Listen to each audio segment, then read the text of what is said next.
here. Been through hell and back. I'm here.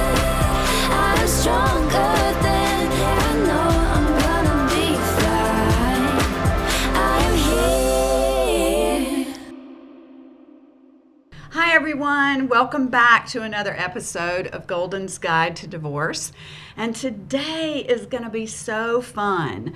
I actually have several of my women friends here, and we're going to be talking all things about divorce and breakup and support and how to move through it. And we're here in Pronx Studios, which is beautiful, and I love having people at the table with me.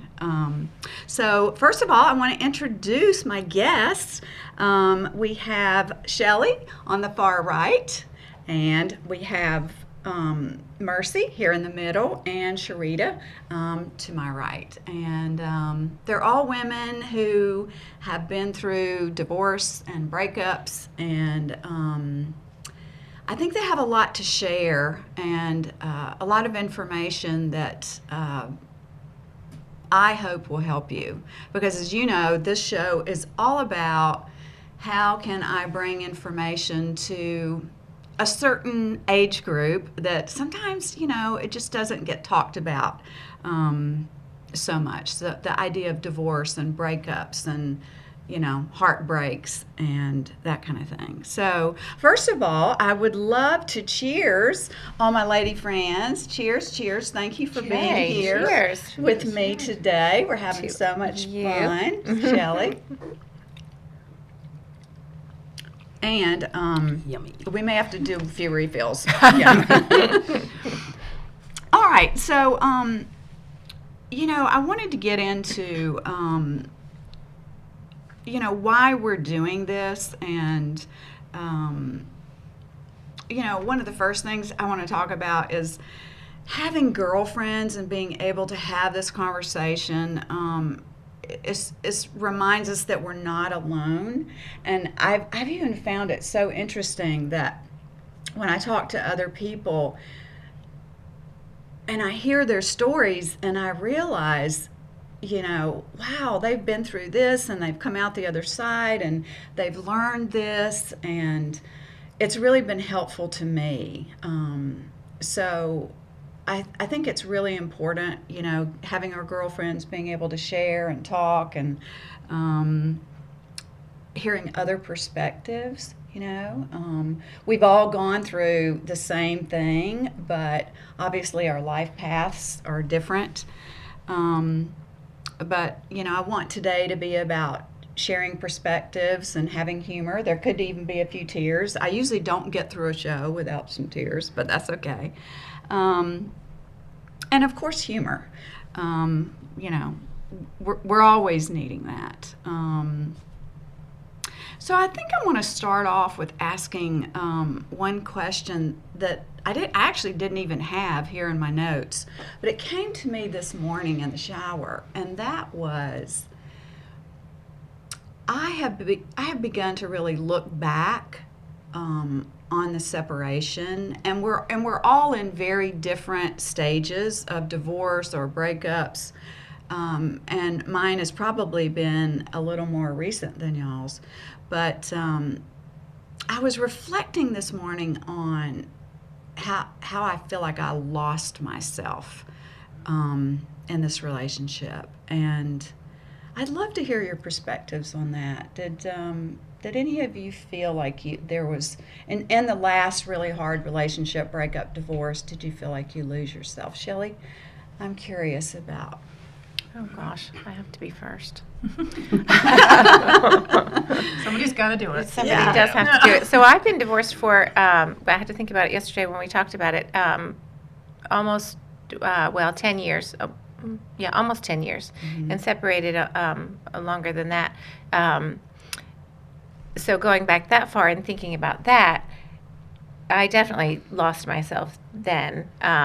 We had 3 small children, and my life was really and I had no job. I was a stay-at-home mom, and so I was completely devoted to him and my husband and my kids. Mm-hmm. And so, yes, that was part of I think, the real reason, not the reason, but one of the reasons. Yes, I was totally, I was just a mom and wife. So I definitely have come full circle from that now. This many years later, I am a lot of other things. Yeah. So that's cathartic for Yeah, sure. yeah. Not that it wasn't hard. Well, but. and I think as I reflect and as I talk to other people, I think that's a big piece. It was for me. I seem to, kind of lose some of my girlfriends in the process, and the things I really loved, like dancing, that kind of disappeared and went away, and so yeah, I think I believe that's such a thing about losing ourselves. I know one of the therapists that we've had on the show, he talks about how women, other people are attracted to us because we're outgoing, or we've got a great career, or we're happy and we're doing all these things, and we're following our passion, and then somewhere along the way we kind of hand our power or all of that stuff inside of us over to a partner, kind of like on a silver platter. And I remember him saying, no wonder sometimes things, lose steam, because I think we, as women, a lot of us do that. What do you think, Mercy? I didn't have that experience as much. I was just actually sitting here thinking about the thing about my ex-husband and the thing about my long-term ex-boyfriend, 10 years. They both let me really be myself. I do appreciate that about both of them. I speak to both of them. Have spoken to them, and I don't have like a great relationship with either one of them, but we don't, we're not enemies. But they always let me at the time, even when my kids were little, because I've been divorced about 10, 11, 12 years, whatever. And my kids were little, smaller, 6th grade and 3rd grade. So I still had a career. I've still always been able to do my thing. I'm very strong. They were very strong. We had a lot of passionate fights. There was always that. This kind of seems to be a thing with me. It's like I'm passionate, so I love hard and I fight hard. Right. So I'm grateful for that. But there was a lot of things, as couples, you have to give and take. It's just part of it. But I do see a lot of women losing themselves in their relationships. I see that all the time, and I try to help a little bit or say something, but you just can't. You have to kind of let people take their own paths. And when you have a friend that gets in a relationship and you can kind of see them pulling away or maybe doing less things that they want to do because they're doing what their spouse wants to do, I see that a lot. Yes, and I try to like red flag it a little bit, but you really can't. You have to kind of let people do their thing, Figure it out. and you just keep asking, hey, do you want to go paddleboarding? Do you want to go for a walk? Do you want to go play golf? Do you want to go to the bar? You want to go get drunk? Whatever that moment, is. All you can do is like keep reaching and keep being there for your friends that happens to. Yeah. But you don't want them to get mad at you either, because it's like, they're especially if they're really into their spouse or their significant other, you don't want to like take them away from that, especially when they're feeling really into them. You just want to make sure they're into them for the right reasons. Yeah. They're feeling that way for the right reasons. I love that answer, and I think all of those things are true, and that's something that we can kind of. You brought up a good point. I think noticing when our girlfriends are kind of like pulling out of themselves and becoming, doing too much for the partner, and kind of losing their passions. How do we? That's a great question to ponder. How do we reach out to our friends and say that? We all tend to give a lot. Yes, Women tend to give. They just give more in general. Absolutely. And I kind of wish I'd had more women say that to me, but I think for me, I just kind of I lost a lot of friends as I lost myself, which it's no wonder, really. But what about you, Sharita? For me, I'm an all or nothing girl, so I was all in. So I lost myself. So in my first marriage to my husband, completely became everything he needed. We were young high school sweethearts. He was in college football scholarship, so I became everything I needed to support him and my family. And when that ended, I had no idea who I was, what I liked, what I did not like, what I even wanted to do with myself. And that was pretty tough. I had a lot of days where I spent in the bed, deep depression. And I thank God for my sons because they were the only things that really kept me going at that time. So second time around, I was divorced for about 15 years, learned a lot about myself. And then I met and fell in love with who became my wife. And funny thing about that is I thought I had it figured out. I was like, I am not giving all in. I'm not giving myself. And yes, I dove all in.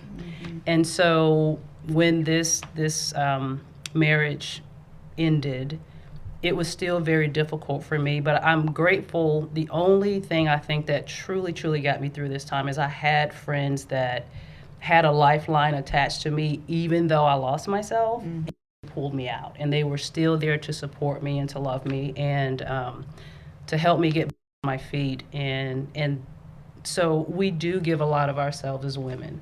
It's not that I believe that our partners are asking us to do that. I just think that's the way that we love a lot of the times. And if you don't have a strong foundation of support, it's hard to get yourself back.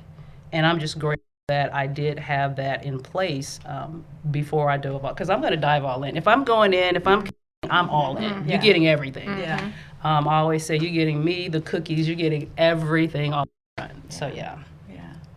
I think you're right. I think just women in general tend to lay it out there. And that's just who we are. And we give to our families, we give to our communities, we give to our children. It is kind of hard to pull that back. So I'm having all these other questions pop in my head now that were not on my list, but I think it's important. As we're talking, it's making me think, did you notice like a pattern? Because like you said, like you noticed even in the second relationship that the same thing was coming up. For me, I think when I look back, what I really do different if I have another relationship is to find a way to hold on to myself, hold on to things that I love and not give so much of me away. So I definitely know that's been a pattern in my relationships. Would y'all say that you have recognized the pattern and or been able to shift it? What about you, Mercy? I've definitely have a pattern. I definitely have a type. I have a type. It's very strong, dripping with masculinity. So definitely a pattern. I tend to want to fix people, fix things, and I think that I'm overcoming that. I'm aware of it. I know what I need to do. I'm cognizant of it, and I'm trying this time around to eyes wide open a little bit more for my future. I think it's silly that I continuously do that. So I don't want to do that again. I'm not a fixer. I'm not your mother. I'm your significant other. I don't want to pick up all the pieces all the time. So, yeah. And I'm going to try to do it a little differently. I think you said the key word there, and that's awareness. Lifelong patterns that probably start in our childhood are not ever going to shift overnight, but I think being aware is getting us halfway there, and really being willing to say, I'm going to look at how I'm showing up in this relationship. There's that old saying, same doll, different dress. You ever heard that? Well, that's been me. Same doll, different dress. Same guy, different, Anyway, I'd love to get your thoughts on that, but we're going to go to break. I'm loving this so much. We're going to go to break, and when we come back, I'd love to hear what y'all are thinking. So, guys, we'll be right back. This episode of The Golden's Guide to Divorce is proudly brought to you by Franny's Pharmacy of Greenville, a leading seed-to-shelf hemp and CBD brand. From tinctures to topicals and everything in between, Franny's Pharmacy Greenville is the most curated and thoughtfully stocked CBD dispensary in the Southeast. Whether you're shopping in-store or online, rest assured they only bring you the best of the best.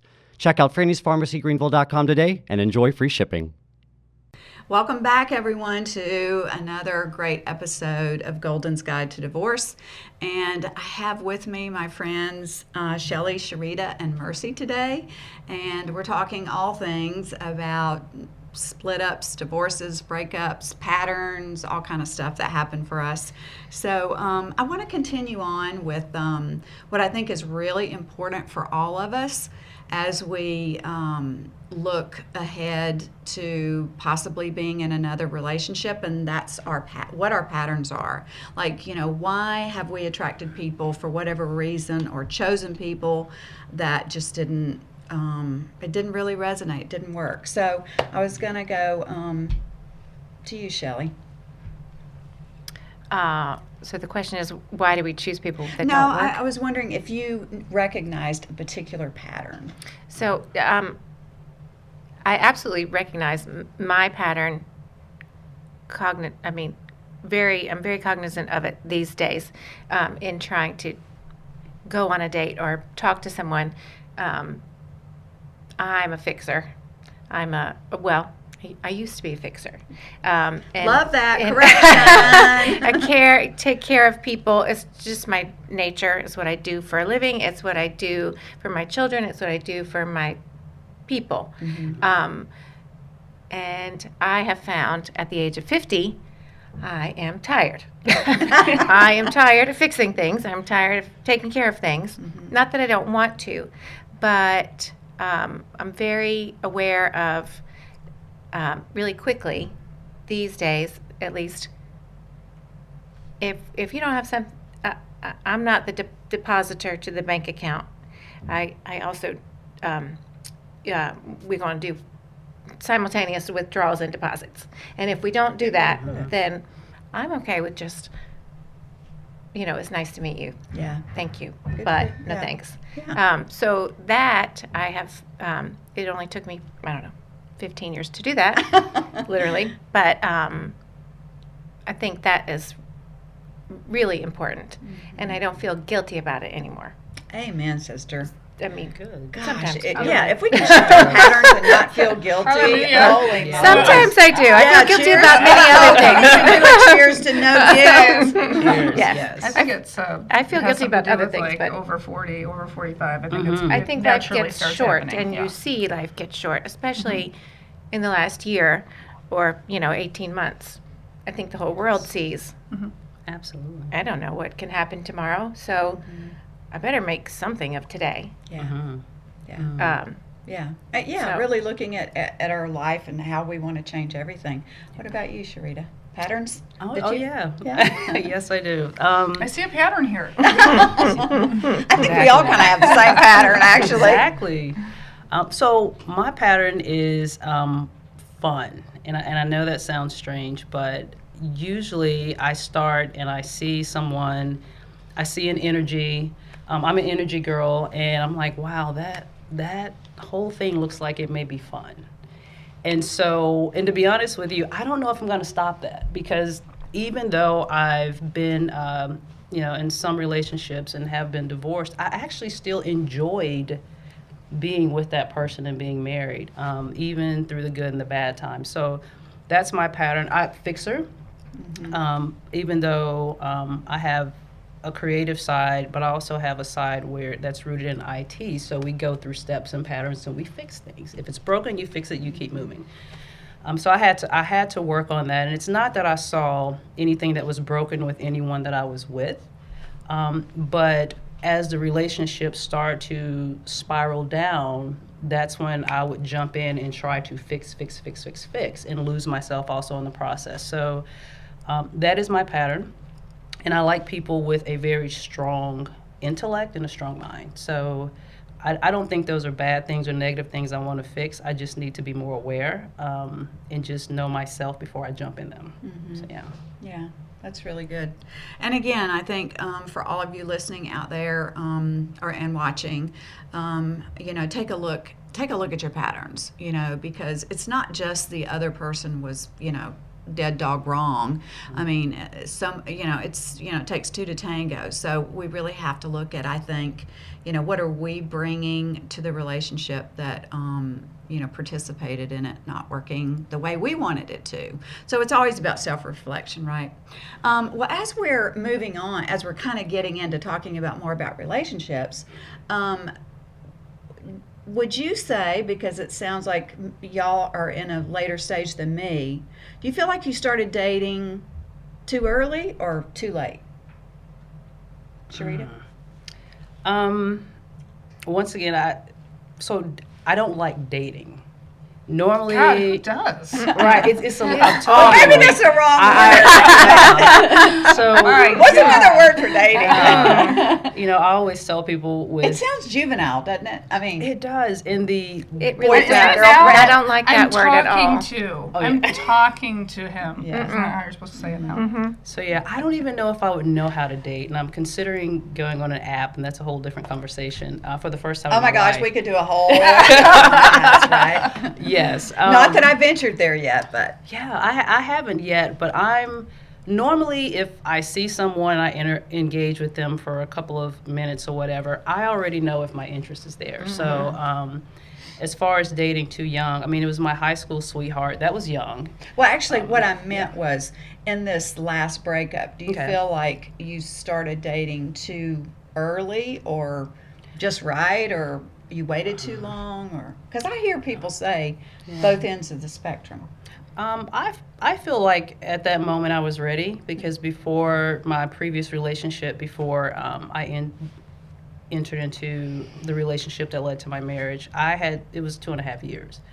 I'm the type person, I like to try and learn about what maybe went wrong with me, what can I do better before I bring all of this on somebody else, if that makes sense. So Bring all that luggage back in. exactly. So for me, I felt like it was the right time. It just, for whatever reason, the marriage did not necessarily ended, it just didn't continue, because I think marriage is a continuation. And for whatever reason, I was continuing, and I wished I would have seen the signs where she had already checked out. And maybe that's just me not being honest with myself and seeing what was really there. But I felt for me, I waited enough time to be comfortable to start dating again. That's good. Well, the norm, what a lot of therapists say is wait 1 year, Actually, one of the therapists that I know said, he actually would be friends with someone for a year before he'd be sexual, which sounds like a really long time, but That's easy anyway. to say. You're the therapist. yeah, exactly. Yeah, do what I say. I mean, do what I say, not what I do. What about you? I don't know. I feel like when you meet someone, it's either right or it's not. I don't know the timing. I mean, my God, we could analyze that till the cows come home, because when you meet someone and sparks happen and things happen, I mean, people meet and do things they shouldn't do with each other all the time. And I think timing is that really important? Because when you meet someone and you have a spark and you have this moment with someone and you feel this connection and you feel drawn together, it shouldn't matter what the timing is. You should let yourself feel. And I think when you go through a divorce, separation, divorce, breakup, whatever, you sometimes are scared to feel like that, or you're putting up these walls. And I'm assuming everyone here knows how to put up walls. I'm sure we all do it. I know I have a ton of them. I have a whole brick wall right here. So I want to try to let things in when they feel right. I don't know that I worry so much about timing. I like that answer. And I think as you get older, I mean, and you're willing to be aware and process more versus being, in your 20s or 30s or whatever, I think, maybe waiting a year may be too long. I don't know. What do you think, Shelley? I'll tend to agree with what you said about it's just a feeling, really. Before I was divorced, completely divorced, totally separated, and on the road. But I started dating a man, and I dated him for almost 8 years. And I will look back and say, maybe that was too early. But I was head over heels madly in love with him. And at the time, he probably, I would say, he saved me, from, it's just not very fun. The process is miserable and sad and lonely. So he saved me a lot. But I did probably, if I could go back and do it all again, I would probably have gone a little slower. I don't know how you go slow when you just fall madly in love with someone. That's hard. But for my children's sake and for my sake, I probably dived a little too deep, too quick, and didn't learn all the lessons that I should have learned.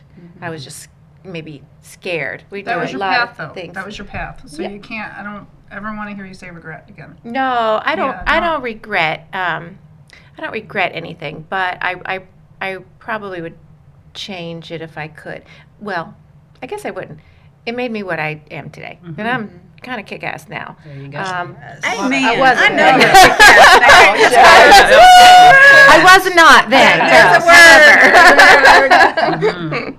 I was not then. So Absolutely. it was just well, a lesson. I so appreciate all of your answers because, I'm, still going through a divorce. And so it's such good information for me to percolate on because I really don't want to do it too soon. I want to be really aware of my patterns and how I pick certain people that may not serve me the best, So, but I'm also open, Mercy, to could I possibly fall in love again? I don't know, maybe. So, Well, I think it's important too. Just simple things. If someone asks you to dinner or to go have lunch, go do it. I mean, Absolutely. don't don't, like, stop and think overthink it's it too or- early. yeah, I can't. yeah. No, can't go to lunch right now. yeah. Why? Lunch is not a commitment. Right. Dinner is not a commitment. Drinks are not a commitment. Just Uber. Yeah. Yeah, I think it's Uber is a commitment. So Yeah. you can have a few, but Yeah. then you go home. I think actually, I think my son actually encouraged me to have, to maybe do lunch or something like that. Absolutely. I recently, think so- don't not do anything. Yeah, Well, don't absolutely, do yeah. everything. Well, because you've got to, let's be honest. You're going through a rough time right now. We've all been there. You don't always feel spectacular about yourself. You have a lot of questions. Why? What happened? What did I do wrong? Sometimes we tend to do that. Must have been something I did, and me. But opening yourself up a little and getting out there a little bit and talking to people, just even if it's just friends, just guy friends or whatever, you get this perspective and they might say some really positive things about you that you really needed to hear that day or that you really need to hear on a consistent, consecutive basis because you're feeling pretty shitty. Yeah. Yeah. Yeah. My husband was trying to take my daughter away while, we had a terrible custody battle. But my son is a ex-heroin addict. And so at the time, we were having trouble with him. And then almost immediately after he went to live with my ex-husband, he began using, he didn't even, we didn't screw pot and beer. Let's just go right to heroin. So pain pills and heroin. So you put that with a divorce. Yeah. And with custody battle and there was just so many things going on. I needed people around me. I needed friends and positivity and there were days I was just it was all I could do to get out of bed. Now Keegan, my daughter, really helped me the whole process of knowing I was having to fight for her, working twice as hard as I normally would have just to make sure that I could afford the attorneys and everything that comes with a highly active, sports-oriented little girl, at 9 or 8 or however old she was, kept me getting up, going, and having that. And as you're older, your son's grown. He's got his own life. You don't have all that stuff to have you, to fixate on. So it's important, probably more important for you to really, you've got the show. That's a perfect thing for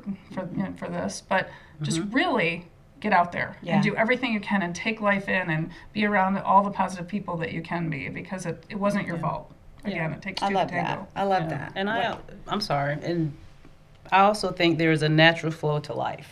And I think oftentimes when we stop that flow, it really affects our life and the trajectory and the course of our life. So if you're ready to get out there now, go with it. If someone's inviting you, go. And like Mercy was saying, there's no commitment, but you're actually, I believe, blocking your energy flow that's connected to life when we deny ourselves those opportunities, and especially in this situation. So if you have the opportunity, I mean, you're beautiful.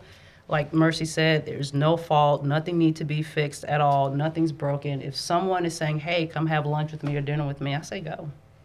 Well, thank you for that. I feel supported and encouraged. Well, speaking of supported and encouraged, it's that time. So we're going to go to break, and when we come back, it is Golden Toolbox time. So I know you're all excited. You know I am. So we'll be back in just a moment. Have you tried CBD? If you haven't experienced the healing benefits of hemp and CBD, please call Franny's Pharmacy's Bud Tenders at 864-349-1018. They are your CBD experts and can recommend which products will serve your needs. So give them a ring today because Deborah knows you deserve to feel better. Franny'sPharmacyGreenville.com. Hi, everyone. Welcome back to the end of our episode, which I've had so much fun today. I would love for all y'all to come back and we can do part 2. But before we finish up, it's time for the Golden Toolbox. And as you can see, it's out. And the tool I have for you today is another tool that I've used for a really long time.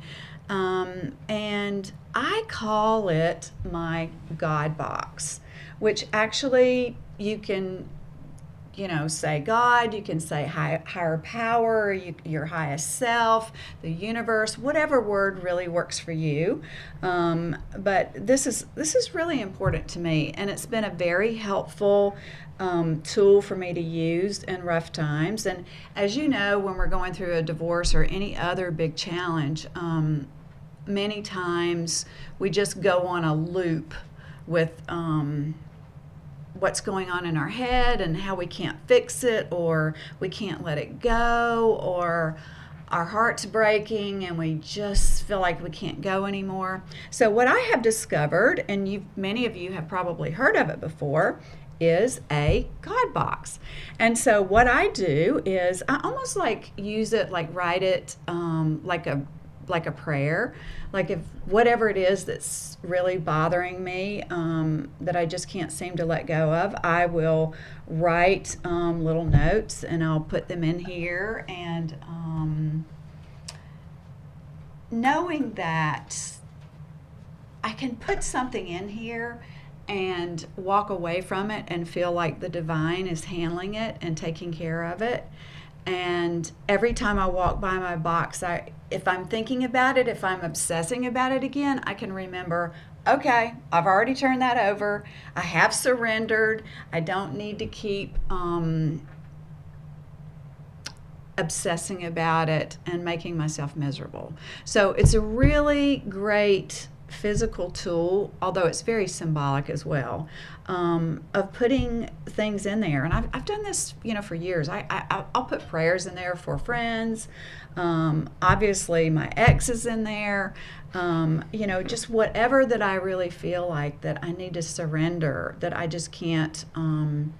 I can't handle it on my own anymore. And I have other things in there. I mean, I've got some stones in there that mean something to me. I have a feather in there that I found a long time ago. Feathers kind of find me when I'm asking the divine certain questions. And if I get a feather, it's kind of like a heads up or encouragement. So, you can keep anything in there that's really special to you. And like I said, every time you walk by it, you can remember you've already given it up. And let it go, let it go, let the universe, let God work it out, because the divine knows way more than we do. So I would invite you to really try that. Let that shit go. Exactly.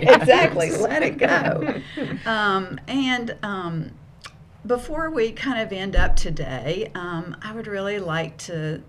I wish we had more time, but like I said, I'd love for y'all to come back because I think we were just really kind of scratching the surface. But if for people that are going through a divorce and in super challenging situations right now, I'd love to hear your final thoughts on, what you would encourage someone going through it, or a best friend or someone you care about.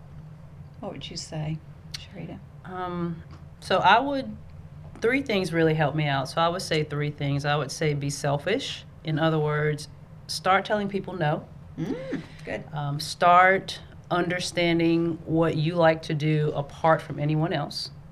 What makes you happy. I would say be strategic in basically in intentional in setting up a plan or a blueprint to make that happen, because I always say my life is not by accident, it's by design.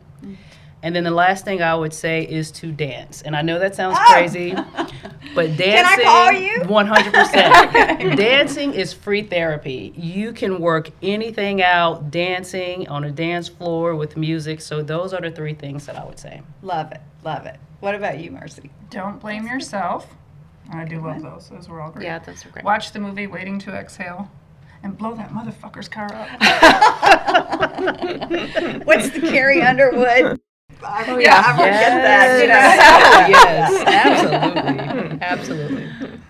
Shelley. I just would say, and it sounds small or cliche. I say it to myself every day still. When I go to bed at night, I say to myself, well, look at that. I did another day. And some days are not as easy as others, and some days you don't want to get out of bed. But every day since, 12 or 15 years ago, I've gotten out of bed. I do the day. My kids have all their teeth and they have underwear on, and everybody's eating, and I say to myself every day, every night, damn it, look, I did it again. And in the morning I say, look, and the sun is up, and okay, here we go again. So our track record, and I tell my kids this, your track record is, 100%. We're still doing it. We haven't quit yet, and we haven't, failed yet. So it's hard, even if it's, you're gonna get there. You're gonna get, even if it's at the end of a shitty day. You made it through the shitty day. And 10 years from, if I look back 10 years back, I didn't know about getting through those shitty days. Yeah. So that takeaway is just don't quit, even when you want to. I love Shelley. I love all your answers, actually, and I'd kind of like to have y'all here every week. This was so fun, and I guess my takeaway that I'd like to leave you with is, girlfriends are everything, and they know how to support you in ways that family or other people can't. Sometimes they can just be a witness, which is really all you need. But we talked a lot today about claiming back our power. So in doing that, cheers, ladies, to girl power, and you've all been awarded your girl power. So remember this at home. Award yourself, celebrate your wins. Give yourself a break, as the girls said. Find a way to dance, to be happy, because we will get to the other side. And one more thing that I want to talk about before we go, and that is we have an author at the table. Sharita has written a book. I think you've written some other books, but this one in particular, I can't wait to read. Don't Touch My Wine. Amen. A novel all girls need is her trusty journal, wine, and Max. Yes. Max. You have to read who Max is. There's a surprise. Well, anyway, I can't wait to read it, and I love that title. And so please check this out. Don't Touch My Wine by Sharita Bolden. So can't wait to hear more about that, and your other writing as well. Thank you, ladies, so much. This really means a lot. This is still really new for me, not only doing the show, but, being single And I love everything you said today, and I know that the listeners are going to feel the same way. And so please write in if you've got questions, comment, tell us what you thought about this. Let us know if you want the girls back. You know, we'll do round 2 of, instead of the red table talk, it's the golden table talk. So and until next time, remember, we're still here. So Thank you for having us. Thank you thank so you. much. Cheers. Let's Thank go out with you. a cheers, Amen. ladies. Mhm. Thank you. Thank you. Cheers. This too shall pass. Absolutely. Every day. Amen. Every day. Bye, everyone. See you next time. I am here after